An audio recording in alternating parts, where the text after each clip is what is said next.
Buenas, ¿cómo están todos ustedes? Bienvenidos a este video. Mi nombre es José Mauricio Valle y en este caso les voy a hablar sobre el tratamiento de la diabetes. Como ustedes saben, la diabetes es una enfermedad caracterizada por la hiperglucemia, como consecuencia de efectos en la secreción y o acción de la insulina. La hiperglucemia crónica es asociada en lesiones a largo plazo en diversos órganos, particularmente en ojos, en riñón, en nervios, en vasos sanguíneos y en corazón. Hablaremos sobre el tratamiento de la diabetes tipo 1, donde la causa es una deficiencia absoluta en la secreción de la insulina, y la diabetes tipo 2, que es más prevalente, y es una combinación de la resistencia de la acción de la insulina, que generalmente está asociada a la obesidad, y una adecuada secreción compensatoria. Dicho esto, comencemos con la explicación del tratamiento. Para lo que es el tratamiento, tenemos que hablar de los pilares. Los pilares son la dieta, el ejercicio, son los fármacos hipoglucemiantes inyectables, fármacos hipoglucemiantes orales y también el autocontrol glucémico. En cuanto a la dieta constituye un pilar fundamental dentro del tratamiento. El aporte calórico es necesario siempre que tienda a llevar al paciente a su peso ideal. Se recomienda disminuir la ingesta calórica en pacientes con sobrepeso y más aún con obesidad. Controlar la cantidad de hidratos de carbono en la ingesta mediante un recuento es la clave para conseguir el control glucémico. La sustitución de los alimentos que contienen sacarosa, ya sean como azúcar común, por cantidades isocalóricas de carbohidratos, no afectará el control glucémico, pero la reducción en su consumo tendrá sentido para asegurar la ingesta de otro tipo de alimentos nutritivos, como verduras o cereales. El evitar las gaseosas, evitar las bebidas azucaradas para reducir la ganancia de peso y el empeoramiento del riesgo cardiovascular. El consumo de aceite de oliva o frutos secos puede beneficiar al control de la glucemia y de otros factores como riesgo cardiovascular. Debe asegurarse una adecuada ingesta de pescado para el aporte de ácidos grasos. Eliminar la ingesta de alcohol o, en lo posible, para las mujeres, en el caso de las mujeres, tomar una sola bebida al día y a los hombres 2 como máximo. En la ingesta de sodio tiene que ser menor a 2300 miligramos o, en su caso, a 5 gramos de sal. Menos de eso. Es útil aumentar el consumo diario de la fibra soluble para ralentizar la absorción de los carbohidratos y de esta manera reducir el pico de la glucemia postprandial. La distribución de las calorías a lo largo del día es importante en las personas diabéticas, tratados con insulina para producir el riesgo de la hipoglucemia. El ejercicio. El ejercicio siempre es bueno, tengas o no diabetes. Así que yo recomiendo el ejercicio siempre. Pero para el caso de la diabetes se recomienda realizar 150 minutos. Estamos hablando de 2 horas y media diarias, en la semana, de aeróbicos moderados y en el caso de los anaerobios, unas 3 veces también por semana. El diabético debe programar el ejercicio con intensidad, el mismo según su ingesta calórica, para poder evitar así la hipoglucemia. En caso de disfunción neuropática o autonómica, la enfermedad cardiovascular, el ejercicio bajaría al 50% de la frecuencia cardíaca, como máximo calculado. El ejercicio físico vigoroso está contraindicado en una retinopatía diabética o una neuropatía grave. Me he pasado un poquito con las diapositivas, pero bueno, pasemos a los fármacos. Dentro de los fármacos vamos a comenzar a hablar sobre los fármacos inyectables. Comencemos con lo que es la insulina y los tipos de la insulina. Acá en la actualidad se utilizan la insulina Lispro, la aspártica y la insulina glulicina, que tienen un mecanismo de acción más rápido y una menor duración que la insulina regular. De este modo, el paciente diabético se puede administrar inmediatamente y no en 20 a 30 minutos antes de la ingesta de los alimentos, como la insulina regular. La insulina glargina y la insulina detemir son análogos de la acción prolongada que se administra 1 a 2 veces al día. Estos presentan liberación retardada y mantienen concentraciones de insulina estables. Cuando se compara con la insulina NPH, hace que pueda conseguirse una mejor incidencia de hipoglucemias o igualdad de control glucémico. Hay que tener en cuenta que el pico de acción durante cada tipo de insulina se modifica en cada individuo. La insulina glargina U300 es más estable y con mayor duración de acción, 36 horas. Se inyecta una vez al día. Esta insulina, con la de Gludec, es un análogo de la acción prolongada que ha demostrado una reducción significativa en las hipoglucemias nocturnas e igualdad de control glucémico. En la insulina se considera actualmente el tratamiento de elección en el paciente diabético hospitalizado. En estos pacientes se debe cubrir 3 aspectos como insulinoterapia. Estamos hablando de la secreción basal de la insulina, que necesariamente es independiente de los aportes de carbono. La secreción prandial, para cubrir los aportes de los hidratos de carbono de la ingesta, de los sueros o de la nutrición entera o parenteral. Y establecer una pauta de corrección para manejar hiperglucemias inesperadas. Ojo, las pautas correctoras de la insulina rápida o ultra rápida no cubren necesidades basales de la insulina. Las pautas para la insulinoterapia en el paciente con diabetes tipo 1 serían las siguientes: el tratamiento insulínico convencional, que estamos hablando de que sus objetivos son controlar los sistemas de la hiperglucemia, evitando al mismo tiempo la hipoglucemia, pero sin control glucémico estricto como tal. Para ello se administra 1 a 2 inyecciones de insulina de acción intermedia o prolongada, ya sean la NPH, la NPL, la glargina, el detemir o el degludec. Este tratamiento reduce de manera significativa el riesgo de hipoglucemias. El tratamiento con múltiples dosis de insulina, que consiste en la administración de insulina de acción rápida, ya sea la insulina regular, la insulina Lispro, la aspártica o la glucina, antes de cada comida para controlar el pico de la glucemia postprandial, junto con una insulina de efecto prolongado o una insulina de acción intermedia. Estamos hablando de la NPH, la NPL, la glargina, el detemir o el degludec, obviamente.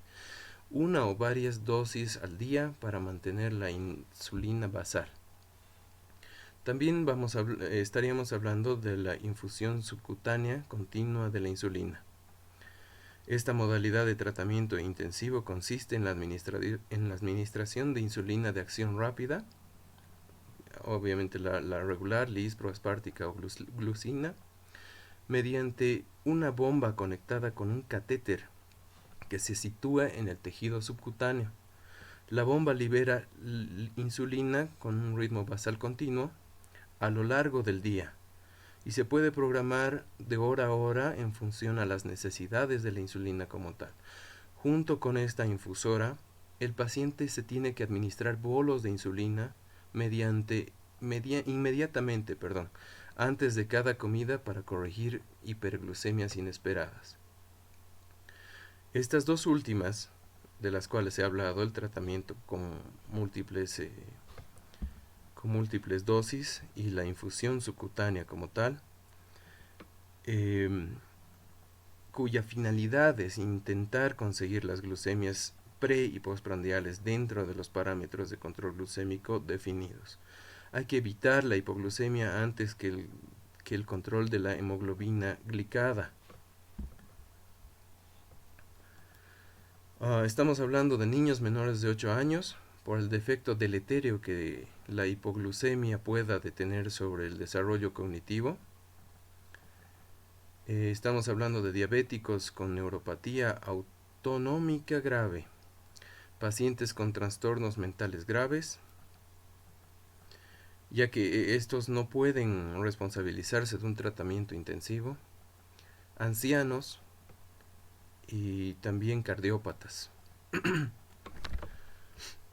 En la insulinoterapia de la diabetes mellitus de tipo 2, se debe considerar como tratamiento cuando el paciente presenta síntomas marcados. Como les había dicho antes, esta es más prevalente. Y los síntomas marcados, en este caso, serían la pérdida de peso, la poliuria y la polidipsia, que queda justificada por niveles muy elevados de la glucemia. Estamos hablando de que la glucemia está en 300 miligramos decilitro o más, y una hemoglobina glicada mayor al 10%. En personas con contraindicación a otros antidiabéticos diferentes de la insulina y en personas hospitalizadas por enfermedad aguda, la insulinoterapia termina siendo necesaria en un porcentaje sustancial, por la naturaleza progresiva del trastorno y el déficit relativo de la insulina que se desarrolla con el tiempo. Se recomienda comenzar con 10 unidades o 0,1 a 0,2 unidades kilogramo peso al día en una insulina basal. Los efectos secundarios de la insulina llegarían a ser los siguientes. Cabe destacar la hipoglicemia, que es un exceso de la insulina respecto a la ingesta de carbohidratos o al ejercicio realizado. La alergia a la insulina, poco frecuente desde que se usan las insulinas humanas. Este se produce por anticuerpos IgE y las manifestaciones clínicas pueden oscilar desde una reacción de hipersensibilidad inmediata localizada en el sitio de la inyección, así como una irritación, prurito, edema en el lugar de la localización, hasta urticaria generalizada y reacciones anafilácticas graves. La lipodistrofia, que es la alteración del tejido graso subcutáneo que se produce en las zonas de inyección de la insulina. Para esto se tiene que ir modificando el sitio de inyección. La resistencia a la insulina, que es debida a la reacción de los anticuerpos, que ocurre hasta en el 60% en los primeros 6 meses, aunque su relevancia clínica es escasa con las insulinas actuales. El edema insulínico en pacientes con mal control crónico. Estos se presentan en extremidades inferiores normalmente, región sacra, párpados, se resuelven espontáneamente. La presbicia insulínica, como consecuencia de variaciones importantes de la glucemia, se producen cambios osmóticos en el cristalino, por lo que se altera la capacidad de acomodación visual. El trastorno de la acomodación visual desaparece de forma espontánea entre 2 a 4 semanas, por lo que no se precisa una corrección óptica. Al paciente se le tiene que decir que es un efecto secundario y que no precisa hacerse graduación de lentes correctoras, hasta pasado, claro, este tiempo. El fenómeno de Somogyi. Este fenómeno es una elevación de la glucemia en ayunas, por un aumento de las hormonas contrarreguladoras en respuesta a la hipoglucemia nocturna. Si se confirma este fenómeno, hay que reducir la dosis en la insulina para evitar hipoglucemia nocturna. Los antidiabéticos orales, pasando lo que es ya la insulina, serían las sulfonilureas. Este tipo de fármacos, las sulfonilureas, se recomiendan en pacientes con diabetes tipo 2, más que nada. Se puede asociar a otros antidiabéticos orales o a la insulina. Lo que hacen es estimular la liberación de la insulina por las células pancreáticas, al actuar a través de la interacción celular en los canales de potasio.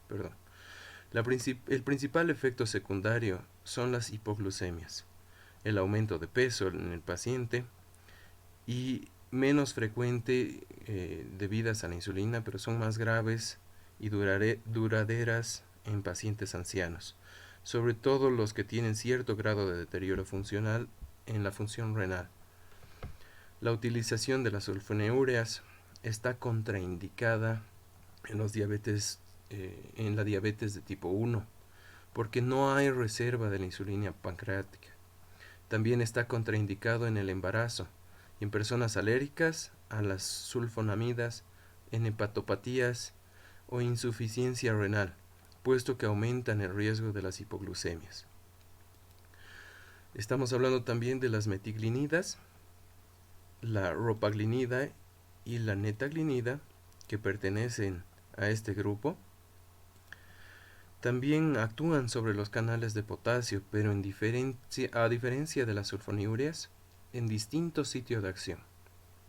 Sus indicaciones son las mismas que las sulfonilureas. Su absorción es por vía rápida y su vida media plasmática es aproximadamente de 1 hora. Dada su corta acción, deben tomarse antes de cada comida y están indicadas especialmente en aquellos pacientes con hiperglucemia postprandial. El principal efecto adverso de la hipoglucemia está contraindicada en el embarazo, en hepatopatía grave, en insuficiencia renal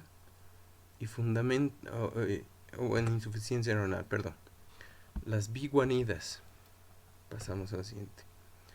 Dentro de las biguanidas, obviamente, la más común es la metformina. Este fármaco actúa disminuyendo la resistencia a la insulina a nivel hepático y así a la gluconeogénesis hepática, potenciando la acción periférica de la insulina, reduciendo la absorción intestinal y presentando un efecto neutro en el peso. No produce hipoglucemia. Sus efectos adversos, aunque poco frecuentes, son la aparición de acidosis láctica, que es la más grave, náuseas y diarreas en daño gastrointestinal que pueden minimizarse si se comienza el fármaco en dosis bajas y asociado a alimentos. Este fármaco de elección es el fármaco de elección, en el tratamiento de la diabetes mellitus tipo 2. Se puede administrar solo en una sola o en combinación con otros fármacos orales o también con la insulina. La administración de la metformina está contraindicada en situaciones que puedan favorecer la acidosis láctica o el desarrollo de la disfunción renal, tales como el alcoholismo, la insuficiencia cardíaca respiratoria descompensada, la hepatopatía o la nefrosis, entre otras.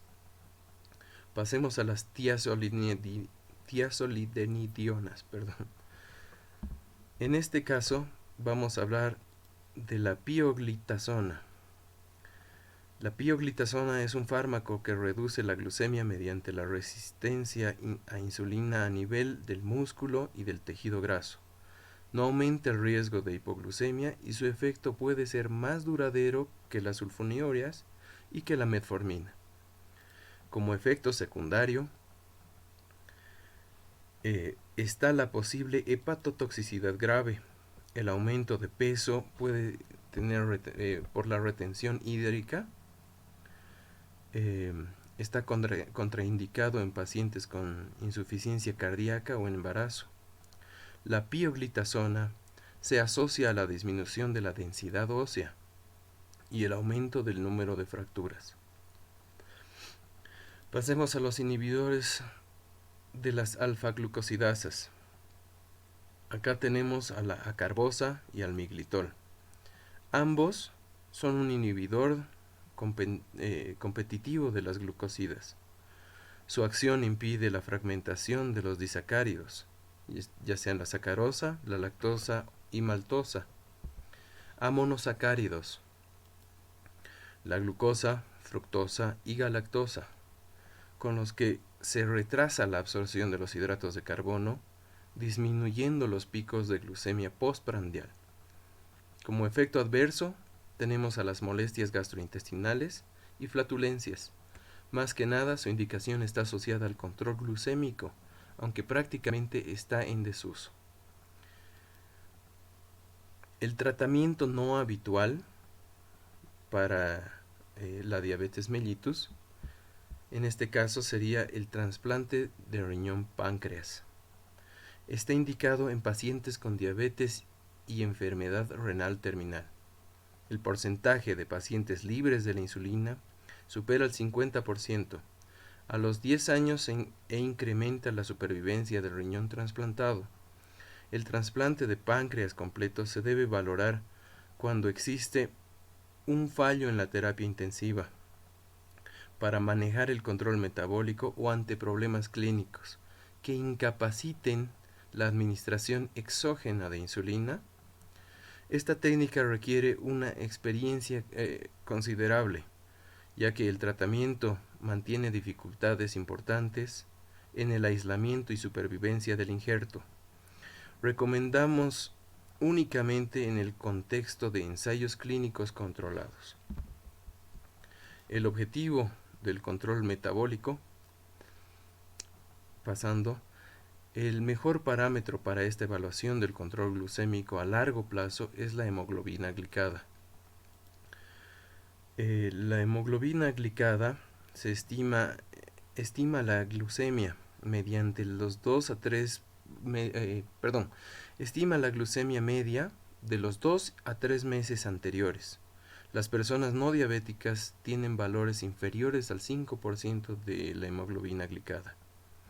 La fructosamina, otro parámetro de control glucémico, aunque con valor más limitado, puede ser útil en el seguimiento de la diabetes y en el embarazo.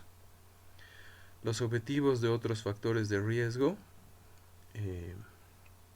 deben intentarse a su vez mantener la presión arterial por debajo de los 140 arterial y 90 venosa milímetros de mercurio, un adecuado control lipídico y el abandono del hábito tabáquico. Entonces, estamos hablando de la hemoglobina glicada, de la glucemia preprandial de 80 a 130 miligramos decilitro, de la glucemia postprandial, que es menor a 180 miligramos decilitro, la presión arterial, que estaríamos hablando de menor a 140-90. En este caso tenemos que individualizar, ¿no? Puesto que se tiene que ver en la diabetes la edad, la esperanza de vida, la comorbilidad, la enfermedad cardiovascular o enfermedad microvascular avanzada. La glucemia postprandial podría ser un objeto si la hemoglobina glicada no se controla, a pesar de alcanzar los objetivos de la glucemia preprandial. En pacientes hospitalizados,